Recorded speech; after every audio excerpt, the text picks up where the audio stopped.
আর একটা হলো প্রচলিত পদ্ধতিতে। হ্যাঁ, আমরা যেটা জানি সেটা হলো প্রচলিত পদ্ধতি, আর ইসলামী পদ্ধতিটা জানি না বললেই চলে। যদি কাজী থাকতো তাহলে আপনাদেরকে দেখাই দিতাম। কাজীকেই যদি বলেন যে কাজী সাহেব আমাদের আজকের বিবাহটা ইসলামী পদ্ধতিতে পড়াবেন, কাজী কিন্তু চোখ বড় বড় করে তাকাবে। হ্যাঁ, ইসলামী পদ্ধতিতে কিভাবে বিবাহ পড়ে কাজীও বুঝে না, এই হলো অবস্থা। আর প্রচলিত পদ্ধতি এটা আমাদের মুসল্লির দরকার নেই। একটা রিক্সাওয়ালাকে ধরে নিয়ে আসবেন, বলে কিভাবে বিবাহ হয় বলো তো, পারবে না বলতে? সব বলে দিবে। একটা রিক্সাওয়ালা, একটা ক্ষেত মজুর, লেবার ধরে নিয়ে আসাও যদি বলেন যে বিবাহ কিভাবে হয় বলতে পারবে না, বলে দেবে। ইসলামী পদ্ধতি এখন কত বড় আশ্চর্যের ব্যাপার যে আমরা 90-93% মুসলমান। এই মুসলমানের দেশে একটা বিবাহ হবে, সেটা ইসলামী পদ্ধতিতে বিবাহ শুনলে তাজ্জব হয়। ইসলামী পদ্ধতিতে আবার কিভাবে বিবাহ? তারা এই 90% মুসলমান আশ্চর্য হয়ে শুনে তাজ্জব হবে। তো আমাদের যে বিবাহটা হয়েছে, আমাদের যারা এখানে বিবাহ করেছে তাদের কি বিবাহ হয়েছে বলেন তো? প্রচলিত পদ্ধতিতে। এখন প্রশ্ন হইতে পারে তাহলে আমাদের বিবাহের কি অবস্থা? আপনাদের বিবাহের অবস্থা খুবই সুন্দর সমাধান আছে। দুইজন যদি হিন্দু দম্পতি এসে এখন মুসলমান হয় তাহলে কি ওদের বিবাহ ভেঙে যাবে? হিন্দু স্বামী স্ত্রী দুইজন মিলে ইসলাম গ্রহণ করতে, এখন তাদের বিবাহের কি অবস্থা? তাদের বিবাহ ঠিক আছে না? স্বামী স্ত্রী ঠিক আছে তো? যেভাবে এই হিন্দু দম্পতি স্বামী স্ত্রী হিসেবে ঠিক আছে, আপনারটাও ঠিক আছে। ও হিন্দু তো জানতো না, তখন হিন্দু ধর্মের উপরে তার বিবাহ হয়েছে, ইসলামী পদ্ধতি কোথার থেকে আসে? তা আমাদেরও যখন বিয়ে হয় তো আমরা তো জানতাম না ইসলামী পদ্ধতিতে, না জানার অজ্ঞতার জোরে আমাদের বিবাহ ঠিক আছে। অজ্ঞতার জোরে, বুঝেছেন? তো একই যেহেতু অজ্ঞতা দিয়ে বিবাহ ঠিক হয়ে গেল, তাহলে অজ্ঞতার উপরই চলতে থাকবে না? এই অজ্ঞতা ভাঙতে হবে। এখন আমার বিবাহটা ঠিক হয়ে গেল, হ্যাঁ, কেন? এটা আমি জানি না, জানতাম না। আর আল্লাহ তো বলছে যে যদি না জেনে কোনো পাপ করো আল্লাহ মাফ করবেন, সূরা বাকারার শেষ আয়াতে তাই আছে না? তাহলে আমি কি এখন না জানার উপরে চলবো? ইসলাম ধর্ম কি না জানার ধর্ম না জানার ধর্ম? ইকরার ধর্ম আর ফাআলামের ধর্ম। ইকরা বিসমি রাব্বিকাল্লাযী খালাক ফাআলাম আন্নাহু লা ইলাহা ইল্লাল্লাহ। অতএব অবশ্যই আমাদেরকে এই ইসলামী পদ্ধতিতে এখন থেকে শুরু করতে হবে। আমি করি নাই অজ্ঞতার কারণে আমার বিবাহটা ঠিক দৌড়াইতে হচ্ছে না, কিন্তু আমার সন্তানরাকে কি অজ্ঞতার উপরে আমি বিবাহ দিয়ে চলব? হ্যাঁ, এই ধারা ভাঙতে হবে। এখন ইলমের ভিত্তিতে ইসলামী পদ্ধতিতে বিবাহ দেওয়ার প্রচলন আমাদের ঘটাইতে হবে। তো ইসলামী পদ্ধতিতে বিবাহ দিলে কি করতে হয়? রাসূলুল্লাহ সাল্লাল্লাহু আলাইহি ওয়াসাল্লাম কোরআনে তো আল্লাহ বলছেন যে তোমরা খবরদার তোমাদের মেয়েদেরকে কোনো মুশরিকের সাথে বিবাহ দিবে না, আর তোমরা মুশরিককে বিবাহ করবে না, আছে না? তাহলে কি হবে? আল্লাহ রাসূল সাল্লাল্লাহু আলাইহি ওয়াসাল্লাম বলছেন ইযা আতাকুম মান তারদাউনা দীনাহু ওয়া খুলুকাহু ফাযাওয়িজু, যখন তোমাদের কাছে এমন কোন যুবক বিবাহের প্রস্তাব নিয়ে আসে যার দিন ধর্ম আর যার চরিত্র সন্তোষজনক, বিয়ে দিয়ে দাও। তাহলে বর নির্ধারণ করার মাপকাঠি হলো ইসলামী পদ্ধতিতে আগে বর নির্ধারণ করবেন, সেটা হলো কি দিন ধার্মিক, দিন ধর্ম ঠিক থাকবে, আখলাক চরিত্র তার ঠিক থাকবে। এই দুইটার ভিত্তিতে আপনি বর নির্ণয় করবেন। আর কনে নির্ণয় করবেন কিভাবে, সেটাও দিনের ভিত্তিতে। হ্যাঁ, তখন কহল মারাতুলে আরবাই, 3-4টা গুণ দেখে মেয়েকে বিবাহ করা হয়। একটা হলো তার সৌন্দর্য দেখে, তার বংশমর্যাদা দেখে, তার সম্পদ দেখে, তার দিন দেখে। আল্লাহ রাসূল কি বললেন? ফজফর বিজাতি দিন তারিবাতিয়া দা, তুমি দিনদার মহিলাকে অগ্রাধিকার দাও, তোমার হাত ধুলাই ধূসরিত হোক। তাহলে বড় দিনদার হইতে হবে, আখলাক চরিত্র সম্পন্ন হইতে হবে, কনেকেও দিনদার হইতে হবে, আখলাক চরিত্র সম্পন্ন হইতে হবে। এবার এই নিয়মে পাওয়া গেল। এখন এইগুলোর ব্যাখ্যা আছে। বেনামাজির সাথে নামাজির বিয়ে হবে না, কবর পূজারী মাজার পূজারীর সাথে তাওহীদওয়ালার বিবাহ হবে না, সেকুলারের সাথে মুওয়াহহিদ ব্যক্তি ইসলাম বুঝা ব্যক্তির বিবাহ দেওয়া যাবে। ও হলো সেকুলার, ও হলো ধর্মনিরপেক্ষ গণতন্ত্রী, ওর সাথে বিবাহ দেওয়া যাবে। একজন দিনদার ছেলের দিনদার মেয়ের বিয়ে দেওয়া যাবে না। এগুলো সব দিনদারিতার মধ্যে আসবে। আখলাক চরিত্র, ও যদি উল্টা পাল্টা চলে, বাজে বন্ধুদের সাথে চলাফেরা করে, মদ জোয়া এগুলোর সাথে, তাহলে এর আখলাক চরিত্র ঠিক নেই। আখলাক চরিত্রের মধ্যে এটাও পড়ে, এই যে আমাদের দেশাচারিতা, নোয়াখালীর সাথে বগুড়ার মেয়ের বিবাহ দিলে একটু ঝামেলা হইতে পারে, চট্টগ্রামের ছেলের সাথে রংপুরের মেয়ের বিয়ে দিলে একটু সমস্যা হইতে পারে।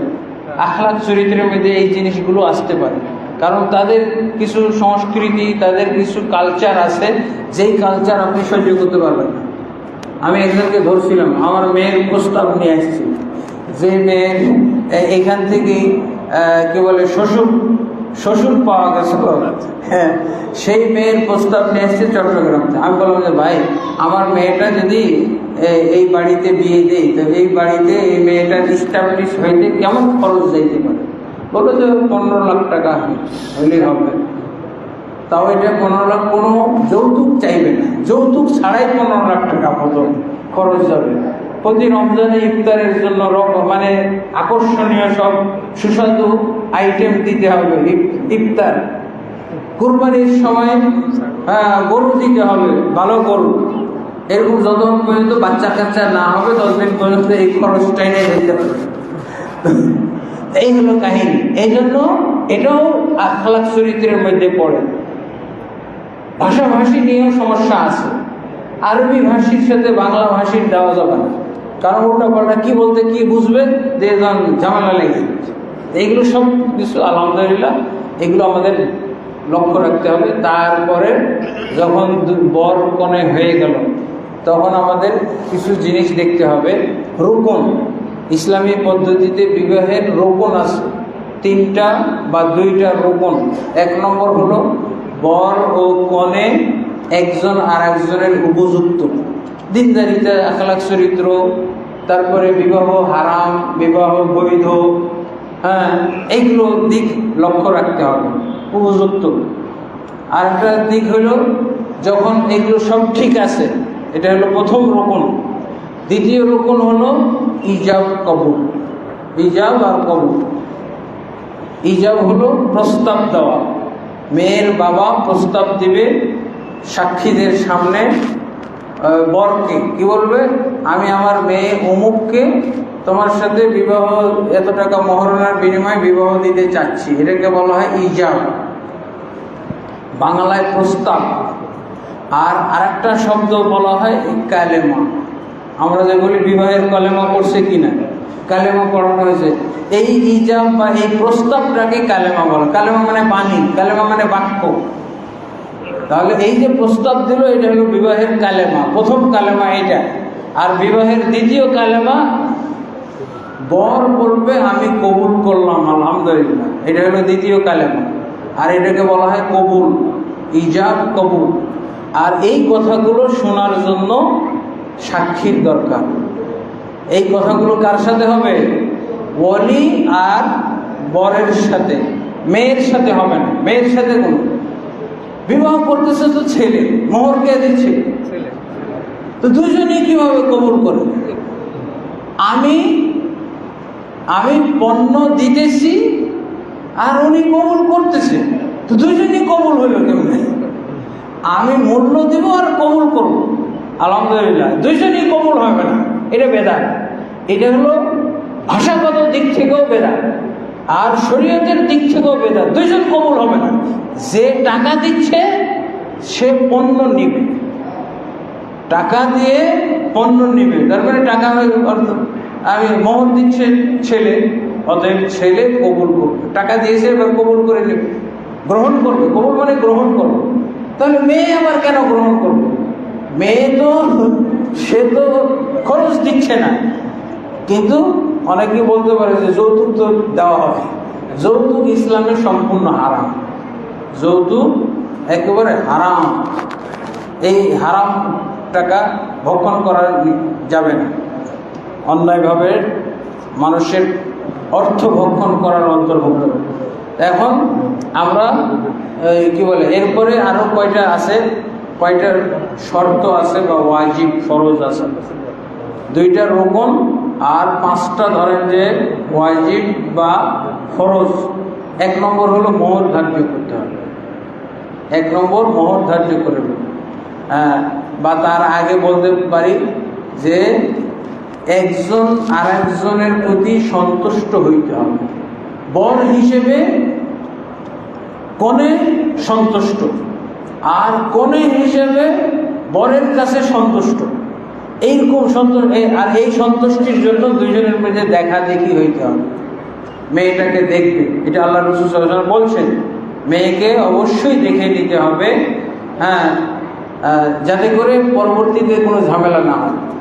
তারপরে এটা রেজা কুল্লি মিনাজ যাওজাইনি আলাল আখার, একজন আরেকজনের প্রতি সন্তুষ্ট হবে, পছন্দ করতে হবে, পছন্দ না করলে হবে না।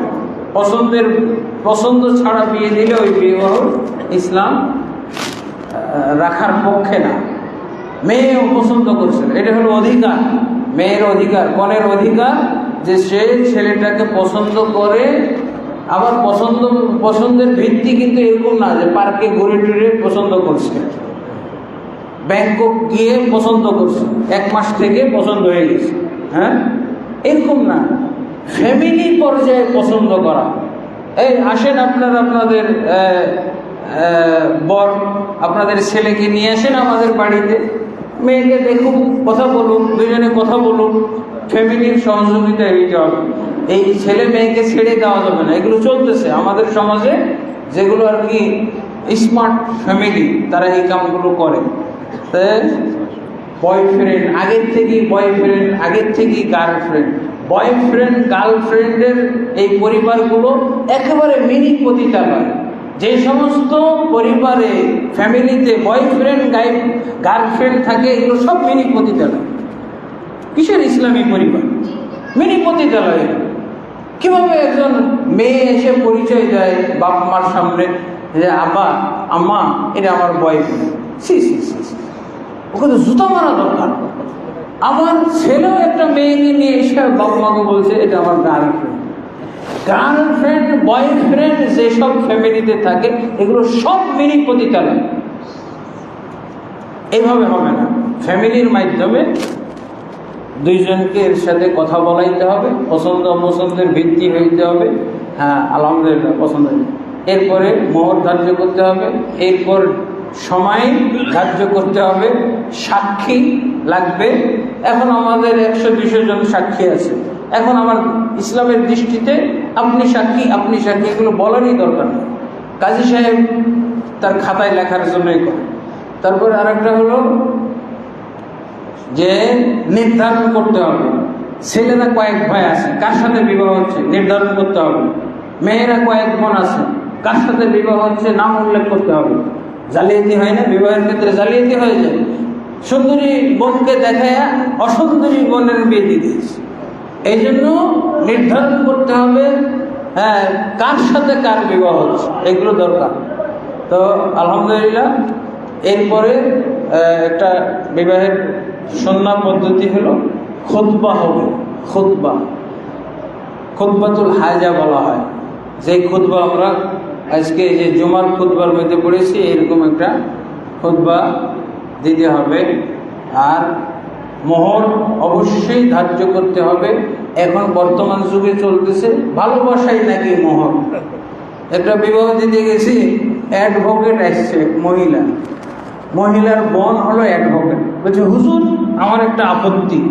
বলছি বিবাহ হবে তো মোহর কেন? এটা কি কোনো পণ্য ক্রয় বিক্রয় হইতেছে? তো কি হবে তাহলে? বলছে ভালোবেসে বিয়ে করবে, ভালোবাসাই মোহর। ছেলে মেয়েটাকে ভালোবাসে, আর মেয়ে ছেলেটাকে ভালোবাসে, ভালোবাসাটাই মোহর। তো বলছে এই কথা যদি আপনি বলেন, আগে ইসলামকে ইস্তফা লেটার লিখে দেন। আপনি যদি এত পণ্ডিত হন, তো আগে এই পণ্ডিতই যদি আপনি খাটাইতে চান, আগে ইসলামকে ইস্তফা দেন। আপনি ইস্তফা পত্রটা নিয়ে এসেন যে আমি ইসলাম মানি না, আমি ভালোবাসার ভিত্তিতে নাই। আপনি অ্যাডভোকেটগিরি করবেন অন্য জায়গায়, এখানে না, আমার সামনে না, এগুলো চলে। তো আলহামদুলিল্লাহ আপনারা জাস্ট সারসংক্ষেপ কথা শুনলেন। এই সারসংক্ষেপ, এই যে ইসলামী পদ্ধতির বিবাহ, ওলি ছাড়া কোনো বিবাহ হবে না। ওলির মাধ্যমে আকদ হবে। আকদের মালিককে ওলি। আল্লাহ রাসূল সাল্লাল্লাহু আলাইহি ওয়াসাল্লাম সাফ বলে দিয়েছেন, লা নিকাহা ইল্লা বিওয়ালিয়িন ওয়া শাহিদাই আদল। কোনো বিবাহ হবে না, ইসলামে কোনো বিবাহ হবে না ওলি ছাড়া আর দুইজন ন্যায়পরায়ণ সাক্ষী ছাড়া। ওলি ছাড়া বিবাহ হবে না। সারা বাংলাদেশের কাজী সাহেবরা যদি বিবাহ দেয়, সারা বাংলাদেশের হুজুররা ইমামরা যদি বিবাহ দেয়, তাহলে এই বিবাহ অবৈধ, জিনা। আল্লাহ রাসূল সাল্লাল্লাহু আলাইহি ওয়াসাল্লাম ইবনে মাজার হাদিস, লা তুযাওয়িজুল মারআতুল মারআ, কোনো মেয়ে অপর মেয়ের বিবাহ দিতে পারবে না। অনেক শোনা যায় যে এই মেয়ের কীভাবে বিবাহ, ওর বোন বিয়ে দিয়েছে, বোনের বাড়ি বেড়াইতে এসছে, বোন বিয়ে দিয়েছে। বোন কি করে বিবাহ? কোনো মেয়ের ওলি হয়ে বিবাহ দিতে পারবে না, এমনকি দুলাভ হয়েও দিতে পারবে না, খালু দিতে পারবে না, কেউ না। ওলি হলো, প্রথম ওলি হলো পিতা। পিতা ছাড়া বিবাহ হবে না। পিতা ছাড়া যদি বিবাহ হয়, ওই বিবাহ বাতিল। আল্লাহ রাসূল সাল্লাল্লাহু আলাইহি ওয়াসাল্লাম বলছেন, আইয়ুমা ইমরাতিন নাকাহাত বিগাইরি ইজনি ওয়ালিহা ফানিকাহু বাতিলুন বাতিলুন বাতিল। যেই মেয়ের বিবাহ হয় ওলির অনুমতি ছাড়া, এই বিবাহ বাতিল বাতিল বাতিল, 3 বার বাতিল বলছেন। এবং আল্লামা নাসিরউদ্দিন আলবানী হাদিসকে সহিহ বলছেন। আর কোনো মহিলা যদি দাদুসাবুজুল মারআতু নাফসাহা, কোনো মহিলা নিজের বিবাহ নিজে দিতে পারবে না। নিজের বিবাহ কেমনে হয়? ওই যে পালিয়ে বিবাহ হয়। তা আল্লাহ রাসূল সাল্লাল্লাহু আলাইহি ওয়াসাল্লাম আল্লাহ রাসূল সংজ্ঞা বলে দিয়েছেন, একমাত্র ব্যভিচারিণী পতিতা মহিলাই নিজের বিয়ে নিজে দিতে পারে, নিজের বিয়ে নিজে। তাহলে অবশ্যই ওয়ালির মাধ্যমে বিবাহ হইতে হবে। আর ওয়ালি হলো প্রস্তাবের মালিক, ইজাবের মালিক। ওয়ালি কিভাবে বলবে, আমি আমার কন্যা অমুককে এত টাকা মহরানার বিনিময়ে তুমি অমুকের সাথে বিবাহের প্রস্তাব দিচ্ছি। এটা হলো কালেমা। ইনি এই কালেমাটা উচ্চারণ করবে। আর ছোট্ট করে আরেকটা কালেমা বলবে বর, যে আমি আপনার এই প্রস্তাব কবুল করলাম, আর আমরা এটা শুনলাম, বাস বিবাহ হয়ে গেল।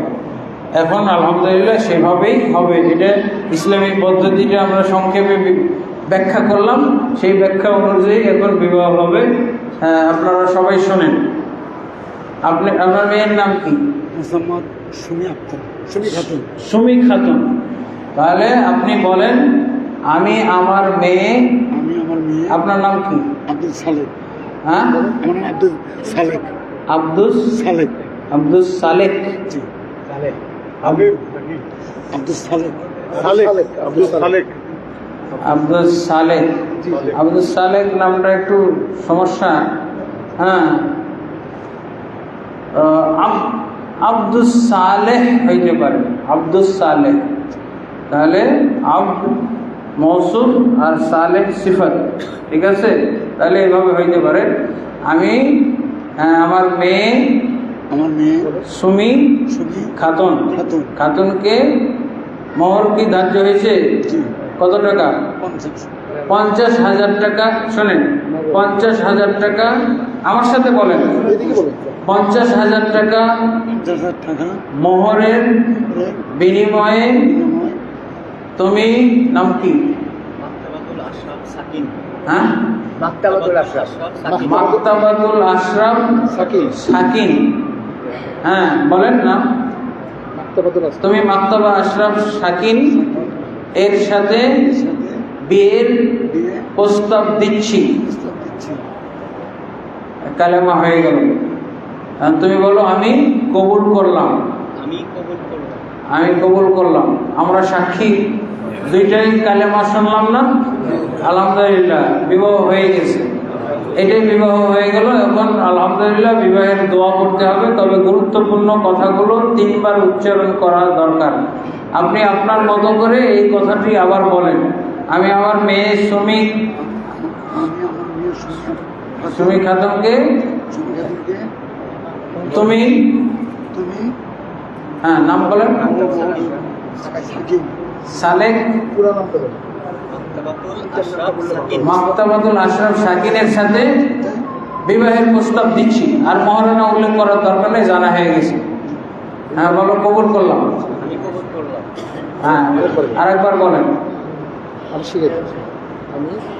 আমি মেয়ে আমার মেয়ে সুমি খাতুনকে মাকতাবাতুল সঙ্গে বিবাহ প্রস্তাব দিয়েছি, আমি কবুল করলাম। আলহামদুলিল্লাহ। এখন আমরা বিবাহের দোয়া পড়ব। বিবাহের দোয়া কি জানেন? বারাকাল্লাহু লাকা, আমার সাথে যেতে পারেন। বারাকাল্লাহু লাকা ওয়া বারাকা আলাইকা ওয়া জামাআ বাইনাকুমা ফি খাইর। বারাকাল্লাহু লাকা বারাকা আলাইকা ওয়া জামাআ বাইনাকুমা ফি খাইর। আবার বলি, বারাকাল্লাহু লাকা ওয়া বারাকা আলাইকা ওয়া জামাআ বাইনাকুমা ফি খাইর। এটা হলো বিবাহের দোয়া। যেমন মসজিদে ঢোকার দোয়া, মসজিদে ঢোকার দোয়া কি করেছেন? আল্লাহ হয়ে গেছে। লম্বা, আমাদের দেশে লম্বা চড়া দোয়া পড়ে, কিন্তু বিবাহের দোয়াটা বাকি থাকে। হুজুরও জানে না, কাজীও জানে না, কিন্তু একটা মোনাজাত মেরে দেয়। এই মোনাজাতের মধ্যে বিবাহের দোয়াটা আসে না। আজকে আমরা বিবাহের দোয়াটা পড়লাম, অন্যান্য দোয়াগুলো যার যার মতো করে পড়বেন। হ্যাঁ, বিবাহের দোয়া হয়েছে। আমরা যেমন মসজিদে ঢোকার দোয়া পড়ি না, আল্লাহ মাফতালি আবার বের হওয়ার সময় দোয়া পড়ি আল্লাহ নাসালুকান ফজলে, এরকম এটা হলো বিবাহের দোয়া। বিবাহের দোয়া হয়ে গেছে, আলহামদুলিল্লাহ। তাহলে বিবাহ কমপ্লিট। অর্থটা বলে দেন। হ্যাঁ, অর্থটা হলো আল্লাহ তোমার উপরে বরকত নাজিল করুন, তোমার উপরে তোমার মাঝে বরকত দান করুন, এবং তোমাদের দুইজনকে কল্যাণের সাথে একত্র করুন। এটা হলো রসুলের প্রেসক্রিপশন। রসুল সাল্লাল্লাহু আলাইহি ওয়াসাল্লামের যুগে যে বিবাহ হইতো, রসুলের মুখ দিয়ে যেই দোয়া বের হইতো, সাহাবায়ে কেরাম বরকনের জন্য যেই দোয়া করতেন, ওই দোয়াটা আজকে রিপিট হইল। আমরা রিলে করে শুধু শুনাইলাম। বিবাহ হইল রসুলের পদ্ধতিতে। হ্যাঁ, আলহামদুলিল্লাহ। আপনারা খুশি তো? বিবাহের পথে এভাবেই বিবাহ দিতে হবে। আল্লাহ তাবারক ওয়া তাআলা আমাদেরকে তৌফিক দান করুন, আল্লাহুম্মা আমিন। এরপরে কিছু মিষ্টি থাকলে দিতে পারেন, খেজুর দিলে দিতে পারেন। হ্যাঁ, শেষ করে দেন, করে দিন। হ্যাঁ আলহামদুলিল্লাহ, শেষ। সুবহানাকাল্লাহুম্মা ওয়া বিহামদিকা আশহাদু আল্লা ইলাহা ইল্লা আনতা আস্তাগফিরুকা। হ্যাঁ, বিবাহের দোয়া পড়লাম না, বিবাহের দোয়া হয়ে গেছে। হ্যাঁ,